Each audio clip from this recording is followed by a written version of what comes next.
अस्सलामुअलैकुम everyone, welcome back to my YouTube channel. उम्मीद करती हूँ कि आप लोग सब खैरियत से होंगे। तो आज की मेरी वीडियो जो है ये उन लोगों के लिए बहुत ज़्यादा इंफॉर्मेटिव है जिनके बच्चों को बहुत जल्दी बीमार हो जाते हैं, हड्डियाँ कमज़ोर हैं, इसके अलावा कोई भी इन्फेक्शन जो है वो ईज़िली हो जाता है। तो हो सकता है कि उनके अंदर विटामिन डी की कमी हो।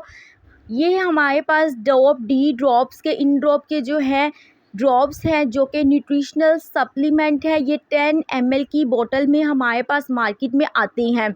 एक रिसर्च के अकॉर्डिंग बात की जाए तो एक बेबी को 400 international unit vitamin D require होते हैं पर डे।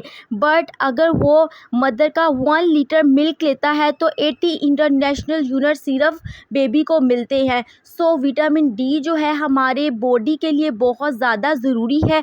और वो फीमेल जिनको प्रेगनेंसी के दौरान विटामिन डी की कमी होती है उनके बच्चों में विटामिन डी की कमी होने के चांसेस बहुत ज़्यादा होते हैं और वो बच्चे जो हैं कमज़ोर होते हैं, जिस्मानी वज़न उनका कम होता है। इसके अलावा विटामिन डी नहीं होगा तो कैल्शियम की एब्जॉर्प्शन जो है हड्डियों में नहीं हो पाती है, जिसकी वजह से बच्चे की हड्डियां कमज़ोर हो जाती हैं, जिसे हम रिकेट्स कहते हैं। इसके अलावा बच्चे का क़ुव्वत मुदाफ़ियत कम हो जाती है, ओवरऑल बॉडी का रिस्पॉन्स कम हो जाता है।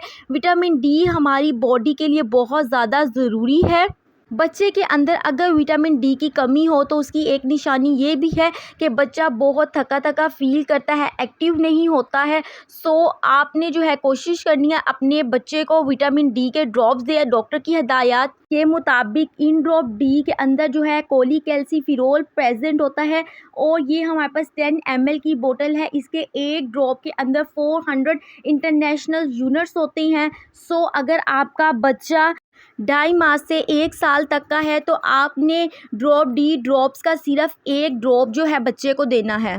और अगर आपका बच्चा 1 साल से ज़्यादा उम्र का है तो आपने 2 ड्रॉप्स जो है वो डेली के देने हैं। अगर आपका बच्चा 2 साल से ज़्यादा उम्र का है तो आपने 2 ड्रॉप्स जो है वो डेली के देने हैं। और अगर पैदाइश के वक्त जो है बहुत ज़्यादा सवेयर विटामिन डी की कमी है या मदर को विटामिन डी की कमी रह चुकी है तो आपने 3 माह तक इसको इस्तेमाल करना है। लेकिन ऑलवेज़ रिमेंबर डैट कोई भी मेडिसिन यूज़ कर रही हैं अपने डॉक्टर की हिदायत के मुताबिक इस्तेमाल करें, बिकॉज़ किसी भी मेडिसिन का ओवर यूज़ भी हमारी बॉडी के लिए हार्मफुल हो सकता है। अगर हम इसका ज़्यादा अरसे के लिए इस्तेमाल करते हैं तो हमारी किडनी, हमारे गुर्दे जो है बच्चे के वो भी इफ़ेक्ट हो सकते हैं।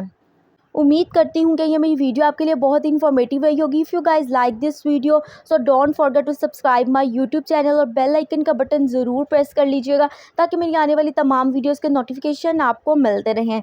मिलते हैं आपसे नेक्स्ट वीडियो में। अल्लाह हाफिज़।